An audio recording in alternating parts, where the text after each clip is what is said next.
Namaskar and welcome to this online learning platform of Shri A.K. Doshi Mahila College, Jamnagar, and myself Dhruvika Kanabar, presenting the lecture of Business Organization and Management. વાણિજ્ય વ્યવસ્થા અને સંચાલનમાં આપણે e-commerce વિશેનું discussion કરી રહ્યા હતા.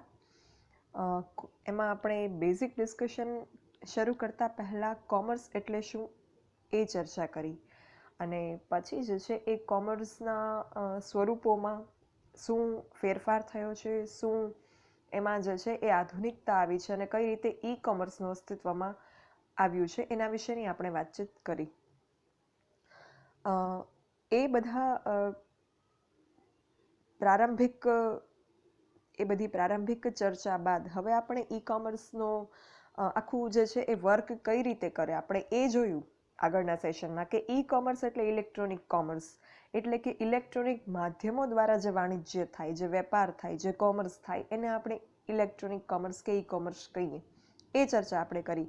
પણ એ થાય કઈ રીતે, ઇલેક્ટ્રોનિક સાધનો દ્વારા આ વાણિજ્ય વેપાર જે છે એ કઈ રીતે એને એકચ્યુઅલમાં કરવામાં આવે છે એની ચર્ચા હવે આપણે ઈ કોમર્સ પરિચય અંતર્ગત કરવાની છે. એના માટે જે છે એ અમુક સાધનોની આવશ્યકતા જરૂરી છે. એ સાધન કયા? તો વાણિજ્ય જગતના જે વ્યવહારો થાય છે, જે ટ્રાન્ઝેક્શન્સ થાય છે કોમર્સમાં, એ ઇન્ટરનેટ વડે જોડાય એટલે ઇલેક્ટ્રોનિક કોમર્સ જે છે એ શક્ય બને. ઇન્ટરનેટ વગર એ વસ્તુ શક્ય નથી. અને પર્સનલ કોમ્પ્યુટર છે, લેપટોપ કે પછી સ્માર્ટફોન, પછી ક્રેડિટ અને ડેબિટ કાર્ડ, ટેલિફોન, ઇન્ટરનેટ, આ બધાના સંયોજનથી ઈ કોમર્સ જે છે શક્ય બનાવી શકાય. ઈ કોમર્સ અંતર્ગત જો ખરીદી કે વેચાણનું કાર્ય કરવું હોય તો આ બધા જે છે એ અગત્યના સાધનો છે.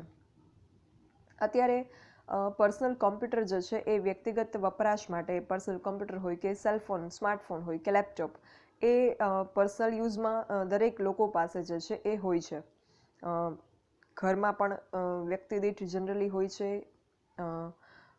ઓફિસમાં વર્ક કરતા હોય અધિકારીઓ એની પાસે પણ હોય છે. અને એનાથી જે છે એ દુનિયાભરની કોઈ પણ જગ્યાની કંઈ પણ ઇન્ફોર્મેશન, કોઈ પણ ન્યૂઝ આપણા જે છે સુધી ગમે ત્યારે પહોંચી જાય છે.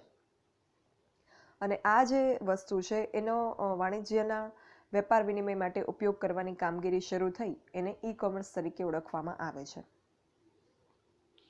હવે કોઈ પણ ખરીદી વેચાણનો વ્યવહાર કરવા માટે કે કોઈ પણ વાણિજ્યિક પ્રક્રિયા માટે કે કોઈ પણ કોમર્સ જે છે એને ઇમ્પ્લિમેન્ટ કરવા માટે, કોમર્સ પ્રોસેસ જે છે, વાણિજ્યની જે પ્રક્રિયા છે એને સાકાર કરવા માટેની જે આખી પ્રક્રિયા છે ક્યાંથી શરૂ થાય ને ક્યાં પૂરી થાય.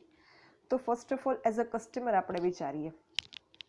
આપણે ગ્રાહક છીએ કે સંભવિત ગ્રાહક કોઈ વસ્તુના છીએ, તો સૌપ્રથમ તો આપણે જે છે એ જે વસ્તુ ખરીદવાના છીએ ભવિષ્યમાં એના વિશેની ક્યાંકથી માહિતી મળશે. બરાબર છે? ત્યાંથી શરૂઆત થાય કોમર્સની પ્રક્રિયાની, વાણિજ્યિક પ્રક્રિયાની. સૌપ્રથમ આપણે ક્યાંકથી માહિતી મેળવશું. એ માહિતી જે છે એ ઘણા બધા સોર્સિસ છે એના, ત્યાંથી મળી શકે. એ માહિતીના સોર્સ કયા કયા? તો તમે ટીવીમાં બેઠા બેઠા એડવર્ટાઇઝમેન્ટ જોઈ શકો, તમે ન્યૂઝપેપરમાં એડવર્ટાઇઝમેન્ટ વાંચો. એ સિવાય જો ઈ કોમર્સની વાત કરીએ તો ઇન્ટરનેટ ઉપર તમે જે છે એ આ કોઈ વસ્તુ જે છે એની વિજ્ઞાપન કે એની જાહેરાત જુઓ. ઇન્ટરનેટ ઉપર કઈ રીતે? તો ઇન્ટરનેટ ઉપર પણ ઘણું બધું માહિતી મનોરંજનના કાર્યક્રમો હોય છે. એના ઉપર કોઈ ધંધાદારી પક્ષકાર હોય, કોઈ કંપની હોય, એ પોતાની પ્રોડક્ટ્સનું, પોતાની વેબસાઇટનું જે છે એ એની માલ કે સેવાની માહિતી માટે એ જાહેરાત આપી શકે, વિજ્ઞાપન આપી શકે અને ખરીદી તમને કરવા માટે આકર્ષી શકે. જેમ કે આપણે જે છે એ તમે જોજો, તમે એમેઝોન, ફ્લિપકાર્ટ, સ્નેપડીલ, નાયકા કોઈ પણ વેબસાઇટ જે છે એમાં કોઈ પ્રોડક્ટ તમે સર્ચ કરશો ને એક વખત, એ કર્યા પછી તમે કોઈ પણ બ્રાઉઝરમાં કંઈક બીજી ઇન્ફોર્મેશન સર્ચ કરતા હશો which is not related to purchasing or buying anything, general information, કંઈક માહિતી મેળવવા માટે તમે કોઈ બ્રાઉઝરમાંથી પણ કંઈક સર્ચ કરશો ને એટલે એમાં તમને વચ્ચે એડવર્ટાઇઝમેન્ટ બતાવશે. અને એમાં તમે જે પ્રોડક્ટ સર્ચ કરતા હશો આવી કોઈ શોપિંગ વેબસાઇટ કે એપ્લિકેશનમાંથી, એના લગતી પ્રોડક્ટ કે એ પ્રોડક્ટ જે છે એ તમને બતાવશે, એમાં કંઈક પ્રાઇસ ફ્લક્ચ્યુએશન્સ થશે તો એ પણ તમને બતાવશે. તો તમને એમ થાય કે મેં તો એપ્લિકેશનમાંથી જોઈતી અને આને કઈ રીતે ખબર પડી ગઈ કે I am looking for this product. તો એ જે છે એ જ ઇન્ટરનેટનો કમાલ છે.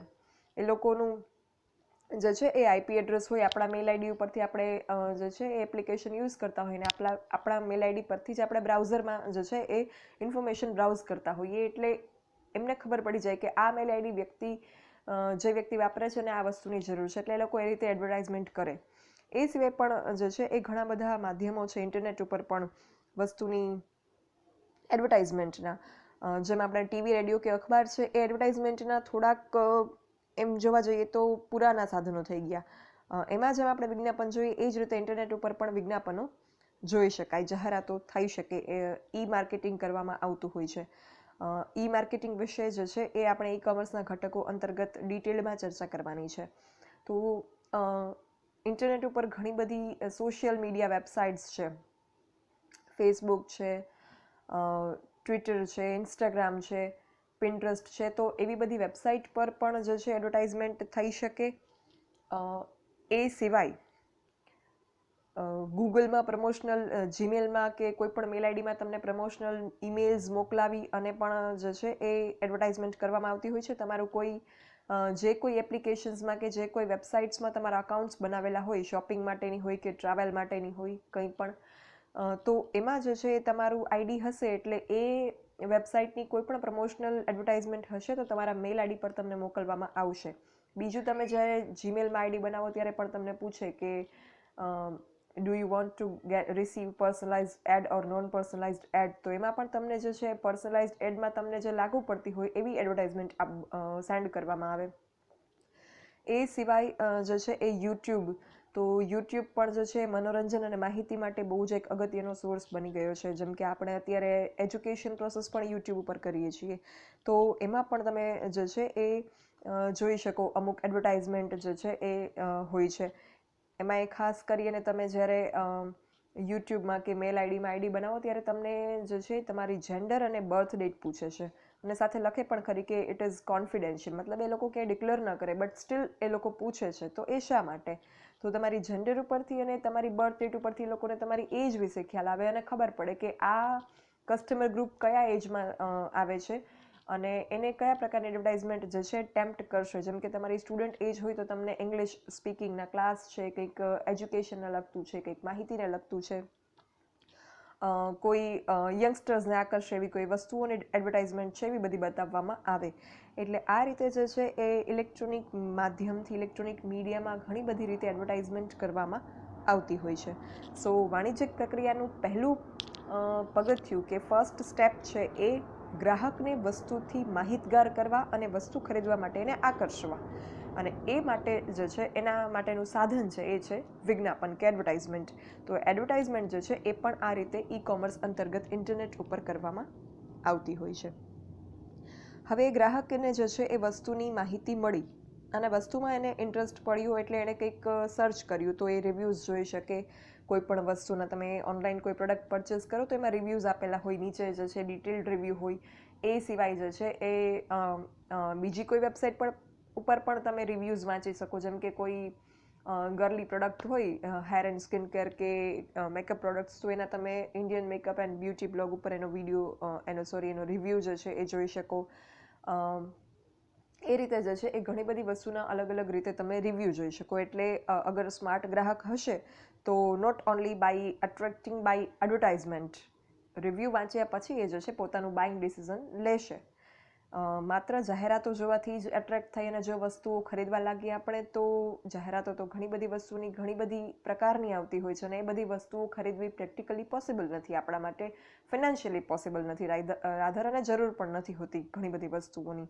એટલે સ્માર્ટ કસ્ટમર જે છે એના વિશેનું પછી થોડુંક રિસર્ચ કરે અને પછી એને લાગે કે નહીં, this product is useful to me and I should buy this product. એના પછી જે છે એ ગ્રાહક પોતાનું બાઇંગ ડિસિઝન લેશે. જેમ તમે સેલ્સમેનશિપમાં ભણો છો કે સેલ્સમેન જે છે વસ્તુનું માહિતી ગ્રાહકને આપે અને વસ્તુ ખરીદવા માટે જે છે એને આકર્ષે, એ રીતે અહીંયા જે છે એ એડવર્ટાઇઝમેન્ટમાં એ પ્રોસેસ કરવામાં આવે છે અને એડવર્ટાઇઝમેન્ટમાં એ રીતના માહિતી આપવામાં આવે છે કે જેનાથી ગ્રાહકને એ વસ્તુ એમ લાગે કે યસ, આના વગર તો મને ચાલશે જ નહીં, મારે ખરીદવી જ રહી. એ બધું એડવર્ટાઇઝમેન્ટ કર્યા પછી સ્માર્ટ ગ્રાહક પોતાની રીતે રિસર્ચ કરીને અગર ડિસાઇડ કરે કે yes I want to buy this product, પછી શું સ્ટેપ આવશે?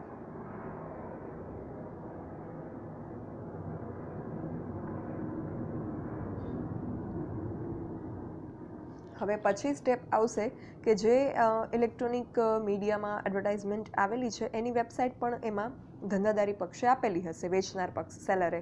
એ વેબસાઇટનું વિઝિટ કરી શકે ગ્રાહક, એના રિવ્યૂઝ વાંચી શકે, અને એ વેબસાઇટ વિઝિટ કર્યા પછી જે છે એ એમાં ઉપલબ્ધ બધી માલ કે સેવા, ગુડ્સ ઓર સર્વિસીસની ઇન્ફોર્મેશન સંભવિત ગ્રાહક જે છે એ મેળવે છે ઇન્ટરનેટ દ્વારા વેબસાઇટ વિઝિટ કરીને.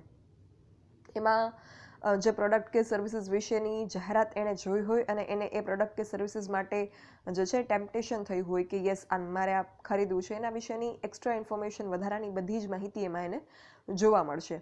અને બધી જ માહિતી જોયા પછી, બીજો એનો રિવ્યૂ વાંચ્યા પછી અને સર્વે અને રિસર્ચ કર્યા પછી અગર સંભવિત ગ્રાહક, પ્રોસ્પેક્ટિવ કસ્ટમર જે છે એને બધી જ ઇન્ફોર્મેશન સેટિસ્ફેક્ટરી લાગશે, તો અહીંયા જે છે એને બાઇંગ ડિસિઝન એ લઈ લેશે કે યસ હવે ફાઇનલી મારે આ પ્રોડક્ટ પરચેસ કરવું છે. એટલે વાણિજ્યિક પ્રક્રિયાનું પહેલું પગથિયું વિજ્ઞાપન પછી આવે છે ગ્રાહકનું બાઇંગ ડિસિઝન, કસ્ટમરનું બાઇંગ ડિસિઝન, ગ્રાહકનું ખરીદીનો નિર્ણય. એ થઈ ગયા પછી હવે શું કરશે? હવે જે છે એ ગ્રાહક વેબસાઇટ ઉપર ઓર્ડર મૂકશે. ઓર્ડરને ગુજરાતીમાં વર્દી કહેવામાં આવે છે. તો એ ઓર્ડર જે છે એ પ્લેસ કરશે. ઓર્ડર પ્લેસ થઈ ગયો. હવે ઓર્ડર પ્લેસ કર્યા પછીની એક અગત્યની બાબત આવે વસ્તુ કે સેવાનું ચૂકવણી, વસ્તુ કે સેવાની કિંમતની ચૂકવણી. કારણ કે વાણિજ્ય એટલે વેપાર, એમાં ખરીદી અને વેચાણ જે છે એ કોઈ કિંમત ચૂકવ્યા પછી કરવામાં આવે છે. તો એ ચૂકવણી હવે કઈ રીતે કરવી? આપણે એમ થાય કે ચલો ઇલેક્ટ્રોનિક મીડિયામાંથી જ એડવર્ટાઇઝમેન્ટ જોઈ લીધી, ઇલેક્ટ્રોનિક મીડિયામાંથી જ જે છે એ વેબસાઇટ વિઝિટ કરી, પ્રોડક્ટનું બાઇંગ ડિસિઝન પણ એને કરી લીધું, પ્રોડક્ટ ઓર સર્વિસનું. પણ હવે પેમેન્ટ કઈ રીતે? તો પેમેન્ટ પણ ઇલેક્ટ્રોનિકલી કરવામાં આવશે. એના માટે જે છે એ credit, debit card, internet banking અને બીજી ઘણી બધી એપ્લિકેશન્સ અત્યારે તો ઉપલબ્ધ છે, PhonePe, UPI, Paytm and what not. તો આ જે બધા સોર્સિસ છે એના ઉપરથી ચૂકવણી જે છે એ કસ્ટમર કરી શકે છે. પ્રીપેડ ઓર્ડર એને રાખવો હોય તો એ અગાઉથી ચૂકવણી કરી શકે. અગર જે વેબસાઇટમાંથી ઓર્ડર પ્લેસ કરે છે એમાં CODની સુવિધા આપવામાં આવતી હશે, એટલે કે કેશ ઓન ડિલિવરી, મતલબ કે પ્રોડક્ટ તમને ડિલિવર થઈ જાય પછી તમારે જે છે એ સેલ્સ પર્સન જે આવેલો હોય, કે જે ડિલિવરી મેન આવેલો હોય, એને તમારે પેમેન્ટ કરી દેવાનો. તો તમે CODનો ઓપ્શન પણ સિલેક્ટ કરી શકો છો અગર આપેલો હોય તો. એટલે આ રીતે જે છે ઇલેક્ટ્રોનિક પેમેન્ટ પણ થઈ જશે. આ થયું વાણિજ્ય પ્રક્રિયાનું એક ઓર સ્ટેપ. એના પછી જે છે એ માલ કે સેવા જે ગ્રાહકે પસંદ કરેલી છે અને જે ઓર્ડર એણે આપેલો છે એ ગ્રાહકને જે પોતાનું એણે એડ્રેસ આપેલું હશે એના એડ્રેસ ઉપર એ રવાના કરવામાં આવશે, મોકલવામાં આવશે. અને એ રવાના કરવા માટેના જે પ્રણાલીગત સાધનોની આપણે વાત કરીએ, એટલે કે ટ્રેડિશનલી જે વાપરવામાં આવે છે માલ કે સેવા મોકલવા માટેના સાધનો, એમાં ટપાલ છે, કુરિયર છે, રેલવે છે, એર કાર્ગો દ્વારા થતી હોય છે. અને ઇવન એવું નથી કે ખાલી પ્રોડક્ટ જ આ રીતે મોકલી શકાય. જેમ કે અર્બન ક્લેપ છે, તો એ શું છે? અર્બન ક્લેપ અગર ખબર ના હોય તો એના વિશે જે છે તમે ગૂગલ કરી શકો છો. તો એ જે છે એ બ્યુટી સર્વિસીસ પ્રોવાઈડ કરે છે. બધા જ સિટીમાં નથી હોતું, અમુક સિલેક્ટેડ સિટીઝમાં ઉપલબ્ધ છે. તો તમારે જો બ્યુટી પાર્લર સર્વિસીસ ઘર બેઠા જોઈતી હોય તો એ પણ તમે જે છે એ અર્બન ક્લેપ એપ્લિકેશન ઉપર ઓર્ડર બુક કરી અને ઘરે બેઠા જે છે એ બ્યુટિશિયનને બોલાવી અને સર્વિસીસ મેળવી શકો છો. તો એ સર્વિસીસ પણ તમને એ રીતે ઇલેક્ટ્રોનિકલી ઓર્ડર પ્લેસ કરવાથી મળી એમ ગણાય. તો આ રીતે જે છે એ વસ્તુ રવાના કરવામાં આવે છે અને ઇન્ટરનેટ પર ગ્રાહક જે છે નક્કી થયા પ્રમાણે પેમેન્ટ પણ કરી દે છે ઇલેક્ટ્રોનિક માધ્યમથી જ, અને બિલની રકમ જે છે એ ચૂકવી દે છે. તો આ રીતે અને પછી જે છે એ વસ્તુ રવાના જે કરેલી હોય એ કસ્ટમરને ડિલિવર કરવામાં આવે છે. એણે પોતાનું જે એડ્રેસ આપેલું હોય, જ્યાં પણ એને વસ્તુ જોઈતી હોય, ઘર કે ઓફિસના એડ્રેસ ઉપર, એ એને મોકલી આપવામાં આવે છે. તો અહીંયા જે છે એ વાણિજ્યિક પ્રક્રિયા, કોમર્સ પ્રોસેસ જે છે એ આખી પૂરી થાય છે. વસ્તુની કે સેવાની માહિતી કસ્ટમરને મળવી, ત્યાંથી લઈ અને કસ્ટમર સુધી જે છે એ પહોંચી જવું, ત્યાં સુધીની આખી પ્રોસેસ જે છે એ પૂરી થઈ છે. તો અહીંયા તમે જુઓ તો આ પ્રોસેસમાં દરેક જગ્યાએ જે છે એ ઇલેક્ટ્રોનિક માધ્યમોનો ઉપયોગ કરવામાં આવેલો છે. ક્યાંય પણ કસ્ટમર ક્યાંય સેલરના પ્રત્યક્ષ સંપર્કમાં, ડાયરેક્ટ કોન્ટેક્ટમાં આવેલા નથી, અને છતાં પણ સ્ટીલ વાણિજ્યિક પ્રક્રિયા થઈ, વસ્તુનું ખરીદ વેચાણ શક્ય બન્યું. તો આ રીતે જે આખી પ્રક્રિયા થાય એને ઈ કોમર્સ કહેવામાં આવે છે. અને ઇવન એટલી સારી અને કસ્ટમર ફ્રેન્ડલી સર્વિસ આપવામાં આવે છે. જેમ કે ડિલિવરી માટે એડ્રેસ લખેલું છે. હવે તમને એમ થાય કે તો આપણે બહાર જવું હોય તો નહીં જવાનું, આપણને ડિલિવર થવાનું હોય પ્રોડક્ટ, તો આપણે બહાર જવું હોય અને તો શું કરવાનું, ઘર બંધ હોય તો ઇન દેટ કેસ પણ એ લોકોની સર્વિસ જે છે એટલી પર્ટિક્યુલર હોય.